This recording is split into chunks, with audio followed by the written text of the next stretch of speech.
Salut, salut! J'espère que vous allez bien, que vous avez la forme.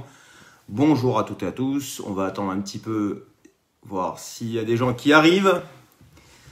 Là, ce live il est très important parce qu'on va vraiment mettre à jour, de mon point de vue, bon, ça fait quand même des années que je suis dans la communication, dans le marketing en fait, et dans la vente.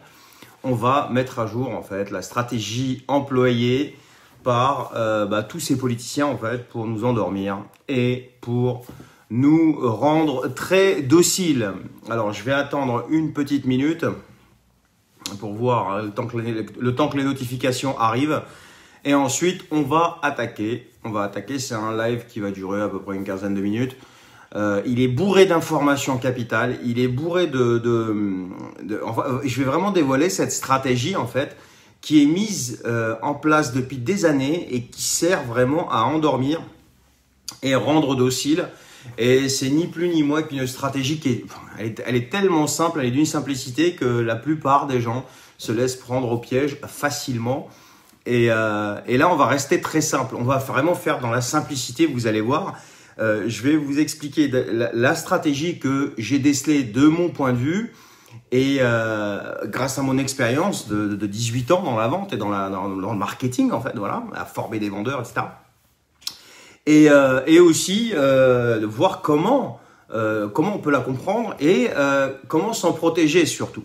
Voilà, comment s'en protéger. Salut, si vous m'entendez bien, si vous me voyez, s'il vous plaît, mettez-moi un petit OK ou dites-moi si vous m'entendez, vous me voyez bien, qu'il n'y ait pas de souci, de problème technique et qu'on puisse démarrer. Si vous êtes en replay, ça m'intéresserait de savoir ce que vous pensez de ce live dans les commentaires, même vous ici en direct, si vous mettiez vos commentaires, ce serait sympa. Si vous partagiez aussi ce live, ce serait sympa parce qu'il est important que les gens sachent vraiment de quoi on parle.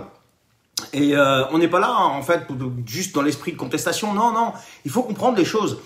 Pour pouvoir agir, pour pouvoir rectifier le tir sur quelque chose, eh bien il faut le comprendre. Et là en l'occurrence, moi j'ai passé mon temps à analyser ces mecs-là, pardon, discours, etc., etc. Et je me suis aperçu qu'en fait, ils sont excellents en fait. Ils sont excellents parce qu'il y a en face, en fait, si vous voulez, des gens qui n'avaient pas encore décelé leur stratégie en fait et leur façon de faire. Donc on va commencer tout de suite. Je sais que c'est dimanche, il n'y aura pas beaucoup de monde le dimanche, mais je suis désolé, la semaine c'est un peu compliqué de préparer tout ça pour moi. Donc on va y aller tout de suite et puis les gens le regarderont en replay et je compte sur vous pour le partager. Alors tout d'abord, ce qu'il faut savoir, salut Patrice, comment les politiques arrivent toujours à leur fin, comment arrivent-ils à nous faire croire que tout ce qu'ils font en fait, ils le font uniquement dans notre intérêt et pour l'intérêt général et le bien de tous. C'est ça qu'on va voir dans ce live. Et on va mettre vraiment au clair la stratégie. Eh bien, si je devais résumer en fait le mode opératoire qui est utilisé par ces gens-là, eh bien, je le résumerai en un seul mot. Ils ne font que de la vente. D'accord? C'est de la vente, c'est rien d'autre. Et si je devais de facto donc redéfinir le métier de politicien aujourd'hui, eh bien, je dirais que ce sont des vendeurs. Mais alors attention, pas n'importe quel type de vente et pas n'importe quel type de vendeur. En ce qui concerne la vente pure qu'ils font eux, d'accord, aujourd'hui, on peut parler plutôt d'arnaque, d'accord. C'est simple parce qu'ils te vendent quelque chose, mais ils ne l'appliquent pas. Donc, la valeur de ce qu'ils te vendent ne correspond pas à la réalité de ce qu'ils t'ont vendu, en fait. Voilà. Donc, c'est une arnaque. Et de facto, si c'est une arnaque, donc le type de vendeur, c'est quoi? Eh bien, c'est un escroc, celui qui te vend quelque chose dont la valeur ne correspond pas du tout à ce qu'il t'a dit au départ. Eh bien, c'est de l'escroquerie, c'est un escroc. D'accord? Et je vais vous expliquer après où se trouve le vice. D'accord? Quelle est la stratégie vraiment qui est utilisée en permanence, mais depuis des années, pour endormir les gens, pour les rendre dociles et donc facilement manipulables. Ok? Alors, pourquoi je me permets de vous parler de ça? Qui est-ce que je suis pour parler pour me permettre de livrer mon analyse? Eh bien, tout simplement, moi, je suis dans l'immobilier depuis 18 ans. Voilà. D'accord? Je suis dans la vente depuis 18 ans, je suis entrepreneur, j'ai eu mes agences immobilières, j'ai formé des vendeurs, j'ai travaillé ici et à l'étranger et je suis dans le marketing de réseau aussi, donc je suis dans le marketing et ma spécialité c'est quoi? Je me suis spécialisé dans la psychologie de la vente, d'accord? Donc j'ai des formations en psychologie de la vente pure et c'est pour ça qu'aujourd'hui, quand j'entends un discours par exemple d'Emmanuel Macron, je vois tout de suite en fait l'endormissement possible et imaginable. Alors tout d'abord, voilà le résumé de ce que je suis, pourquoi je me permets de parler de ça. Tout d'abord, pour mieux comprendre, on va rentrer dans le vif du sujet là, pour mieux comprendre en fait ce qui se passe, il faut que je vous explique un petit peu rapidement, succinctement, comment se déroule un processus de vente. D'accord? Alors que vous vendiez un produit, une opportunité, un service, un discours, d'accord? Un discours, une vente est toujours constituée d'un schéma en fait. Le schéma de vente pour aboutir en fait au résultat souhaité qui est de vendre quelque chose, eh bien c'est constitué d'un schéma succinctement en 7 étapes. D'abord la prospection, il faut trouver des gens, à qui parler, il faut trouver des gens qui seraient éventuellement peut-être susceptibles d'être intéressés si vous voulez par ce qu'on a à vendre, d'accord? Ensuite, il faut entrer en contact avec ces gens-là, d'accord? Une fois qu'on a catégorisé, il faut entrer en contact avec ces gens-là. Et donc pour ça, il faut créer le bon rapport, ok, pour pouvoir ensuite les qualifier, engager une discussion de qualification. C'est quoi une discussion de qualification? C'est de connaître leurs besoins et leurs problèmes et leur volonté de satisfaire ces besoins et ces problèmes. Et ensuite, en fonction de tout ça, eh bien qu'est-ce qu'on fait? On fait tout simplement le plan de présentation de vente. On le dresse, le plan. Donc, on peut remplacer ici, si on se réfère à ce qui se passe, le plan de présentation de vente, on peut le remplacer par discours, ok, discours politique, d'accord? Donc le plan de présentation de vente est toujours axé sur la qualification du prospect, sur la personne qu'on a en face de nous. Et pour ensuite, bien sûr, il va y avoir des objections, donc il faut, numéro 5, identifier et traiter les objections, pour pouvoir ensuite conclure en étape numéro 6 la vente, et pour pouvoir surtout, et c'est là que ça devient intéressant, fidéliser le client, d'accord?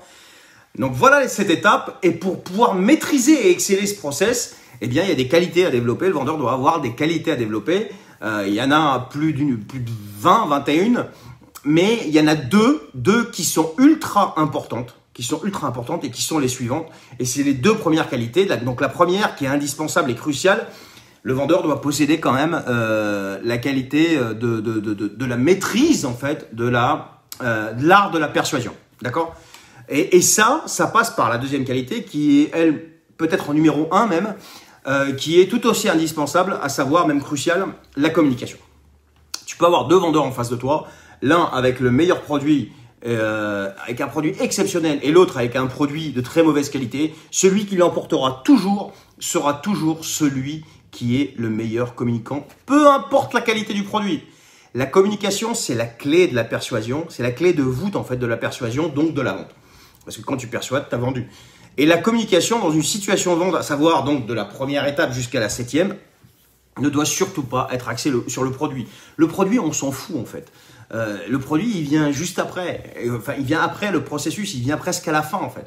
La communication, elle est toujours dirigée sur la personne ou les personnes qu'on a en face de nous et sur la psychologie de la personne qu'on a en face de nous. D'accord? Et vous allez comprendre pourquoi après. Parce qu'on a besoin de comprendre leurs besoins, leurs problèmes et leur volonté vraiment de les satisfaire et d'apporter des solutions, de solutionner les problèmes, etc. Ensuite seulement, on pourra se positionner et positionner notre produit comme la solution qu'ils recherchent depuis longtemps. Et ensuite, là, vous allez voir après dans le live, on va prendre l'exemple de l'arrivée de Macron au pouvoir et on va le rapprocher point par point avec ce que je vous ai dit juste avant, avec la stratégie qu'il utilisait. Et donc, ce produit, ce qu'on a à proposer, finalement, quand on s'est positionné comme ça, quand on a bien respecté les étapes et quand on a bien agi sur la psychologie, eh bien, il apparaît comme le produit, la solution qui va leur faire le plus grand bien. Puisqu'on est un excellent communicant, on aura bien sûr identifié toutes les objections possibles et imaginables en amont et on leur aura déjà apporté des réponses adaptées afin de pouvoir les lever quand même subtilement. Voilà. Mais pour réussir toutes ces étapes, vraiment les réussir, il n'y a qu'une seule voie en fait, la psychologie. Pour pouvoir influencer positivement un acheteur, et dans le cas de nos politiciens, donc manipuler toute une population, on en parle après, eh bien c'est la psychologie. C'est uniquement la psychologie. Comment on va arriver à ça et donc réussir ce process? Eh bien c'est très simple, c'est facile, mais ça devient facile seulement quand tu intègres et t'assimiles ce que je vais te dire juste après. Ça tient en une seule phrase. Et ça, mais retenez bien ça les gens, parce que juste après, je vais vous donner 2-3 conseils pour éviter tout ça. C'est maîtriser le langage du cerveau. C'est tout. Il faut parler quand tu as un interlocuteur en face de toi, eh bien tu parles le langage qu'on appelle le langage du cerveau. Et pour parler le langage du cerveau, il faut parler aux 3 cerveaux. Donc là, vous commencez à me dire que je suis peut-être un gourou. Non, pas du tout. D'accord? C'est la neuroscience qui nous explique ça. Notre cerveau, il comprend 3 parties. Donc ce que j'appelle 3 cerveaux, ce que même plusieurs appellent 3 cerveaux. Donc le premier, c'est le cerveau reptilien. Il a plus de 500 millions d'années. C'est le plus ancien, en fait. C'est le tout petit, ce qu'on appelle, si vous avez déjà entendu parler du cervelet, ce genre de choses. Donc c'est le cerveau reptilien qui est juste de derrière là. Et c'est lui qui agit lorsque vous avez peur ou qui vous fait bondir, qui vous fait sursauter, qui vous fait partir en courant, voilà. Donc lui, il est chargé vraiment de la sécurité. Ensuite, on a le cerveau limbique. Donc lui, il est plus récent, il a à peu près 60 millions d'années. Et lui, il permet l'interaction avec les gens. Donc lui, il gère tout le côté émotionnel. Et retenez bien ce mot, émotionnel. D'accord? Et lui, il va vraiment agir sur la mémoire, les émotions, on va rire, on va pleurer, etc. D'accord? Le plaisir, la notion de plaisir, le divertissement, donc c'est la notion de plaisir, etc. Donc retenez bien ces mots-là. Ensuite, on a le néocortex, le cortex-néocortex. Il est le plus récent, lui, c'est toute cette partie-là. Et lui correspond à tout ce qui est esprit logique et raisonnement. 1 plus 1 égale 2, voilà. Donc ce qu'il faut savoir, c'est que notre cerveau, lui, il comprend pas la négation, il comprend pas le oui, le non. D'accord? C'est-à-dire, si par exemple vous entendez ne vous inquiétez pas, il n'y a pas de danger, lui, le cerveau, il comprend pas ça, lui. Lui, ce qu'il retient, c'est inquiétude, danger. D'accord? Et plus précisément rapporté à la situation d'aujourd'hui, quand vous voyez des gens passer à longueur de journée sur les plateaux télé à vous parler les uns de vaccins, il faut se vacciner. Les autres, il ne faut pas se vacciner ou on n'a pas assez de recul sur le vaccin. D'accord? Ou alors, il faut une liberté vaccinale ou une obligation vaccinale. Et à votre cerveau, qu'est-ce qu'il fait, lui? Il comprend qu'un seul mot, vaccin. C'est tout. Donc, vous voyez, l'importance des mots utilisés pour rassurer un interlocuteur, elle est cruciale. Et ça, eux, ils le maîtrisent. Donc, ça fait partie de la stratégie de communication. Et donc, vous aurez bien compris que pour vendre, eh bien, il faut parler aux 3 cerveaux. On doit d'abord parler et rassurer le cerveau reptilien, d'accord? Le mettre en sécurité, bien le rassurer. Tout ce qu'on fait, c'est pour son bien. Tout ça, c'est pour son, etc. Donc ça, pareil, le choix des mots est important. Ensuite, on doit parler au cerveau limbique. Donc, on doit aller stimuler tout le côté émotionnel, ok, pour pouvoir, et donc faire appel aux émotions, la mémoire du prospect, pour pouvoir ensuite parler au néocortex, donc tout l'esprit logique, en apportant des preuves du savoir-faire, des résultats, de l'offre qu'on a, etc., etc. Donc, tout ce qui est logique. Mais ça, après, ça arrive une fois que tu as agi, tu as rassuré le reptilien et que tu as agi, tu as bien stimulé et chargé le côté émotionnel, apporter les résultats logiques, ça passe comme une lettre à la poste après. D'accord? Donc voilà. Donc une fois que tu maîtrises ça, donc ces 3 parties-là, eh bien, avec la pratique, bah, ça devient une habitude et ça devient très très facile et tu arrives à vendre n'importe quoi. D'accord? Donc concrètement, voilà comment ça se passe, un processus de vente. D'accord? On a les 7 étapes et ensuite on a la communication et tout est axé sur la psychologie. Et on va rapporter tout ça après, si vous voulez, sur ce qui se passe actuellement et sur tout le côté en fait de communication politique. Mais l'excellente nouvelle pour un vendeur, déjà, c'est quand il maîtrise ça, il arrive à vendre facilement. Mais quand il maîtrise bien, parfaitement ça, il arrive à autre chose encore. Il arrive au saint graal de la vente, qui est l'attraction. Il arrive à se faire acheter. Et c'est exactement ce qui se passe avec toutes les personnes, en fait, qui font de la politique. Leur but, c'est de se faire acheter par les gens. Ils ne se font pas acheter, ils ne sont pas élus, d'accord? Vous allez me dire, ok, c'est cool, là, ton discours de vente, enfin, ton cours sur la vente, là, mais ça a quoi à voir avec ce qui se passe actuellement? D'accord? Eh bien, ça a tout à voir. Tout. Je vais vous le démontrer dans quelques secondes, mais restez jusqu'au bout parce que ça va durer encore entre 5 et 10 minutes. Mais parce qu'il faut surtout vraiment partager ça, parce qu'il faut que les gens comprennent ça. J'ai essayé de faire vraiment simple et succinct pour que les gens comprennent vraiment l'impact abominable de toute cette manipulation qui passe ni plus ni moins par une stratégie de vente alliée donc à la communication, la persuasion et tout le côté en jouant sur le côté psychologique. D'accord ? Donc pour comprendre, faisons un petit peu le parallèle avec le monde politique en prenant un exemple bien précis et vous allez vite comprendre. Donc on est vraiment dans l'explication, on est vraiment dans la pédagogie, on n'est pas dans l'insulte, pas dans la critique. Là on est vraiment dans le on essaie de comprendre les choses. Voilà. Monsieur Emmanuel Macron, qui n'arrivait de nulle part, d'accord, qui n'arrivait de nulle part, est devenu président. Au départ, il a fallu, en quoi il est devenu président à 1 an. Au départ, il a fallu qu'il applique exactement ce processus en 7 étapes. Donc, on va décrypter ce processus. Donc, 1, la prospection. draguer les personnes, draguer, pardon, je vais y arriver, des personnalités à droite, à gauche pour trouver des partisans, trouver des militants. L'objectif était 2017. Et pour ça, il fallait trouver des prospects, des gens qui vont voter pour lui, qui seraient susceptibles de voter pour lui, donc qui vont l'acheter en 2017. D'accord? Entre guillemets. L'entrée en contact avec le prospect, donc avec le peuple, avec ces gens-là, créer le rapport. Il a créé un excellent rapport de par sa jeunesse, son dynamisme. Il a joué, donc ça fait partie du langage corporel, etc. Moi, j'ai vraiment fait succès. Hein. Il a joué un jeu de séduction et il a brillé immédiatement dans un paysage politique qui était à son avantage. Pourquoi? Parce que c'était un paysage politique vieillissant, en mode déjà vu. Les gens étaient lassés de ces gens-là. D'accord? 3, la qualification du prospect. Une fois ce rapport créé avec les gens, il a fallu comprendre de quoi les gens avaient besoin. Ok? Donc, quels étaient leurs problèmes et qu'est-ce qui avait été promis par le passé et qui n'a pas été tenu pour qu'ils puissent se positionner en apporteur de solutions inédites. D'accord? Que personne ne comprenait à l'époque d'ailleurs, rappelez-vous, ils sortaient des super phrases que personne pigeait, mais bon, waouh.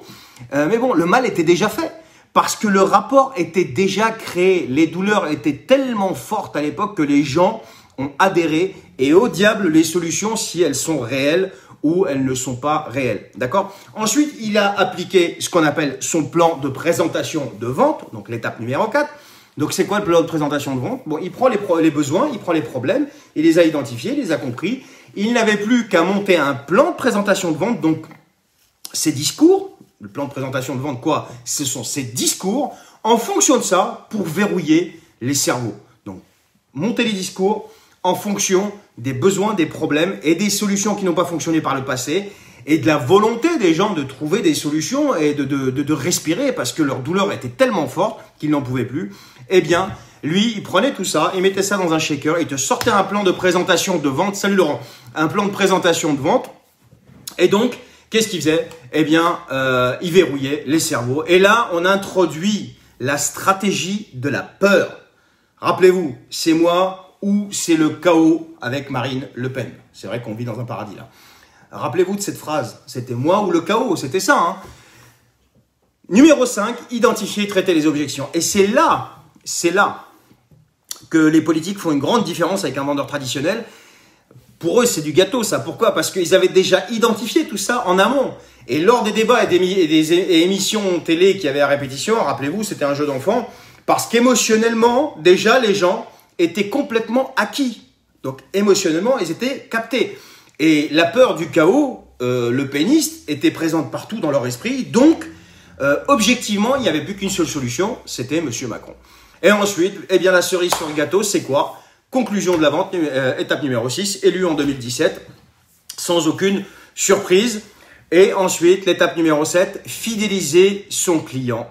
Fidéliser son client, là par contre, c'est là que ça commence à pêcher un petit peu parce que on espère qu'en 2022, les choses vont changer. S'il y a élection, bien sûr, ça je suis encore réservé là-dessus, ça regarde que moi. Donc voilà comment l'exemple d'Emmanuel Macron, c'est un exemple frappant, c'est ni plus ni moins que l'application en fait d'un schéma de vente en 7 étapes. Ok?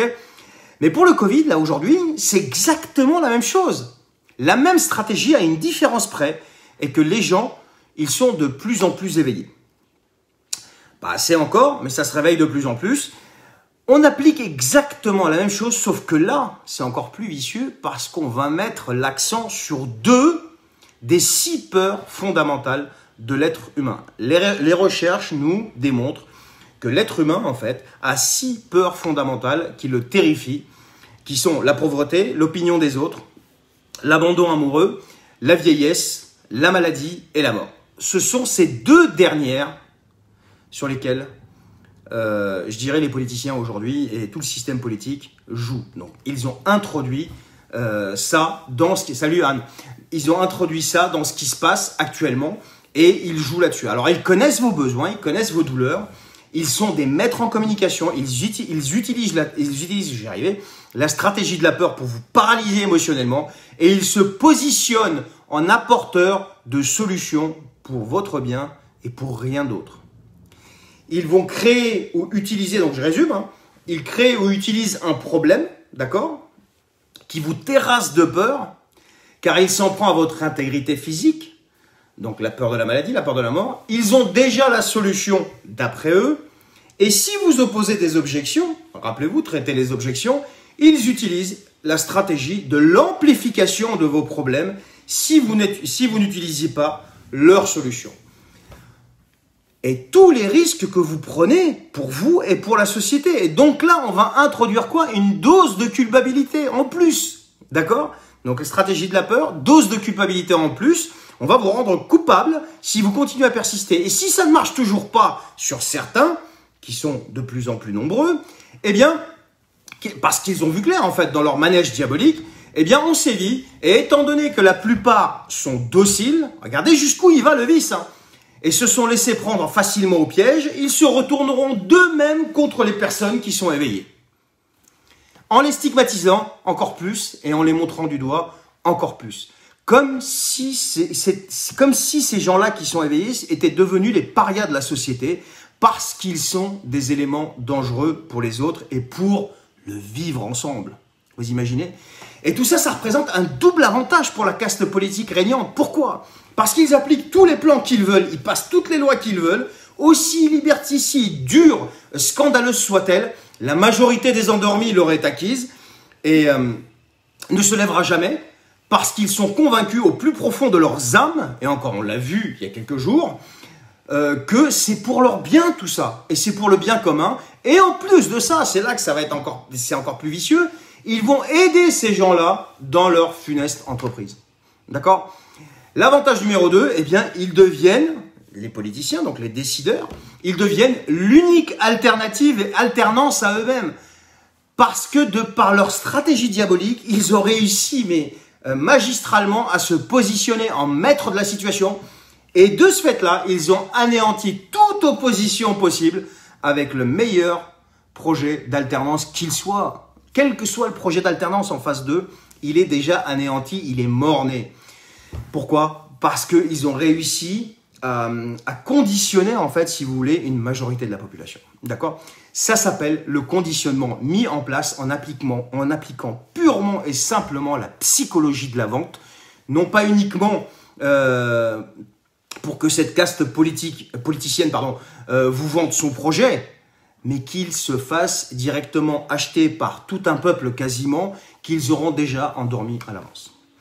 Voilà mon analyse de la situation, les amis. Ça sert à rien d'aller hurler en permanence, d'aller... Alors, on peut contester, on peut tout ce que vous voulez, mais ça ne sert strictement à rien d'aller hurler gratuitement, d'aller hurler sur des lives, non, c'est beaucoup plus loin que ça. Eux, ils sont à un niveau de réflexion qui est, je suis désolé, prenez-le pas de manière péjorative, mais ils sont à un niveau de réflexion qui est assez élevé. Ils ont des communicants autour d'eux. Les mecs, ils font qu'étudier, en fait, si vous voulez, comment fonctionnent nos cerveaux pour pouvoir mieux les manipuler. C'est ni plus ni moins que la stratégie de la psychologie de la vente. D'accord? Donc, comment faire face à ça? Eh bien, ça sert à rien d'aller hurler partout. On a le droit de dire les choses, ouais, mais il faut être lucide. Il faut être lucide. Lucide de quoi? Alors, ne jamais réagir, par exemple, avec l'émotionnel. On vous annonce une mauvaise nouvelle à la télé, ne commencez pas à réagir de manière émotionnelle. On vous annonce que on va vous picoser tous obligatoirement, commencez pas à réagir de manière émotionnelle. D'accord? C'est fait, tout ça c'est fait volontairement. Volontairement, il se passe, encore une fois, je le dis toujours, il se passe plein de choses formidables dans le monde, on n'en parle jamais. Pourquoi? Mais parce que c'est pas croustillant. Parce que ça plombe pas votre psychologie, parce que ça vous donne de l'espoir, parce que ça vous donne du bonheur, ça vous procure un sentiment de joie. Mais il ne faut surtout pas ça, il ne faut surtout pas ça, d'accord? Donc, il ne faut jamais réagir avec l'émotionnel. Il faut toujours prendre, moi c'est ce que je fais, toujours prendre du recul et de la hauteur face aux situations et aux décisions, d'accord? Prends du recul, prends de la hauteur, regarde quelles sont tes marges de manœuvre, regarde ce qui s'est passé dans l'histoire, plus ou moins récente ou bien avant, d'accord? Et tu vois bien en fait que ça n'ira pas très très loin ça, quelles que soient les technologies utilisées et quelles que soient les méthodes utilisées. Il y a eu des gens qui étaient beaucoup plus puissants qu'eux parce qu'à l'époque, en fait, ils avaient des peuples qui étaient dans l'ignorance la plus totale, pas comme on l'est aujourd'hui. Aujourd'hui, on a l'information facile, d'accord? Donc ils étaient beaucoup plus puissants qu'eux. Mais aujourd'hui, vous voyez la meilleure preuve en fait que c'est une stratégie psychologique et la psychologie vraiment de la vente qui est appliquée et du marketing, du conditionnement cérébral. Regardez ce qui s'est passé en mai 68. Mai 68, ils ont mis Paris à feu. D'accord? Ils ont obtenu 35% de revalorisation du SMIC. Mais les gens étaient beaucoup plus hargneux, plus agressifs. Pourquoi? À votre avis? Et ça, encore une fois, ça n'engage que moi. Parce qu'à l'époque, en fait, il n'y avait pas tout ce conditionnement. Il n'y avait pas tout ce divertissement, tous ces plaisirs, toute cette technologie qui... Alors, c'est beau, la technologie, encore une fois. Regardez, on en profite aujourd'hui pour interagir ensemble. Mais ça a donné... En fait, en mai 68, ils ont compris la leçon. Ils ont compris la leçon. Ils ont dit, oh là là, il va falloir qu'on agisse différemment. Et là, ils ont introduit ce qu'on appelle l'ingénierie sociale. D'accord? Donc voilà. Donc faites tout simplement en fait l'inverse de ce que vous faites d'habitude. C'est humain, ce qu'on fait d'habitude, on raisonne avec l'émotionnel. Regardez d'habitude par exemple, pour pouvoir mieux comprendre ce que je veux dire, regardez quand vous achetez quelque chose. Vous n'achetez jamais quelque chose de manière logique ou très très rarement, vous l'achetez toujours de manière émotionnelle et vous apportez toujours une explication logique à ce que vous avez acheté. D'accord? Je prends toujours l'exemple du gars qui achète une voiture. Et quand vous allez dans un garage de voiture, pardon, quand vous êtes dans une concession, vous rentrez dans la voiture, dans toutes les voitures dans lesquelles vous rentrez, ça sent super bon, c'est nickel, c'est beau, on joue sur votre émotionnel, sur la notion de plaisir, que sur l'émotionnel. Vous achetez la voiture, et ensuite, quand vous rentrez chez vous, vous commencez à vous dire « Ah, le coffre, il est grand quand même. Ah ouais, pour partir en vacances, ça va être sympa, on va pouvoir mettre plus de choses. Ah, elle est beaucoup plus... l'habitacle est beaucoup plus sympa. Tiens, ça fonctionne. C'est beaucoup mieux que ce que j'avais avant. Ah ouais, c'est beaucoup plus pratique. » Donc, l'explication logique, d'accord? Donc voilà, on achète toujours de manière émotionnelle, on trouve toujours des explications logiques après. Dans ce qui se passe actuellement, il faut toujours raisonner de manière logique. Et l'émotionnel, on le met de côté, d'accord? Parce qu'il en va de notre avenir, de l'avenir de nos enfants, de l'avenir de notre société et de l'avenir de notre beau pays. Voilà ce que j'avais à vous dire dans ce live, mes amis. J'espère que j'ai pas été trop long, d'accord? Partagez ce live, mettez-moi en commentaire ce que vous en pensez. Vraiment, partagez-le avec tout le monde parce que c'est très important de comprendre ça. C'est hyper important de comprendre cette stratégie utilisée. J'ai essayé de faire vraiment simple et succinct. Il y a beaucoup de choses encore à dire. Hein. La psychologie de la vente, ça ne tient pas que sur ce que j'ai dit là. Ça va beaucoup plus loin. Mais ce que je veux dire par là, c'est que déjà, vraiment, que les gens prennent conscience de ça. J'ai essayé de faire le plus succinct possible. Voilà. Alors, s'il y a des questions, je vais prendre des questions. Et alors, je vais regarder les commentaires. Je ne sais même pas s'il y a beaucoup de commentaires ou pas. Je répondrai tout à l'heure. Alors, attendez. Hop. Oui, je sais, Patrick, je sais. Salut, Laurent. Anne, c'est tentation, la preuve, les 3/4 sont vaccinés pour le loisir. Mais bien sûr, mais tout à fait. Mais c'est ce que je disais. On t'achète avec du plaisir. Enfin, t'achètes, je ne te parle pas directement à toi. Mais on achète les gens, en fait, avec du plaisir. D'accord? Je regardais un reportage d'un monsieur là qui parlait, j'ai oublié son nom, je vais y arriver, Mike, je crois que c'est Mike, ou Mika Deniso. Il disait que en fait, c'est ni plus ni moins que la théorie de la prison en fait. T'es derrière les barreaux, tu prends le prisonnier, qu'est-ce qu'ils font les matons? Plus il se comporte bien, plus on va lui lever des restrictions. D'accord? On va lui donner des avantages. Nous c'est pareil, là c'est exactement la même chose. Donc tu te comportes bien, ok, paf, tu t'introduis ce truc là et tu vas pouvoir aller en vacances, tu vas pouvoir aller là, tu vas pouvoir aller là, d'accord? Donc voilà, mais de plus en plus de gens sont éveillés. Pour les gens qui souhaitent me suivre sur TikTok, je vais vous mettre le lien, donc c'est Charbel Lakis sur TikTok. Il y a beaucoup plus de vidéos qui sont un peu plus sans filtre et j'ai été bloqué cette semaine, la 24 heures sur Facebook, c'est la deuxième fois que ça m'arrive. Donc voilà, donc faites attention, je vous donne un conseil, faites attention à ce que vous écrivez parce que Zuckerberg est devenu très sensible. Voilà, donc partagez cette vidéo avant qu'elle soit peut-être censurée, j'en sais rien. En attendant, je vais vous souhaiter un excellent dimanche et dites-moi ce que vous pensez de tout ça en commentaire et partagez-la encore une fois avec un maximum de gens pour qu'ils comprennent vraiment ce qui est en train de se passer. Bon dimanche à vous les amis, merci d'avoir répondu présent. Et puis, plus ça va aller, plus on sera nombreux. Et l'objectif, c'est que tout le monde, vraiment, sache et connaisse et maîtrise la stratégie de leur manège diabolique pour la santé et pour l'avenir de nos enfants. Salut, bon dimanche.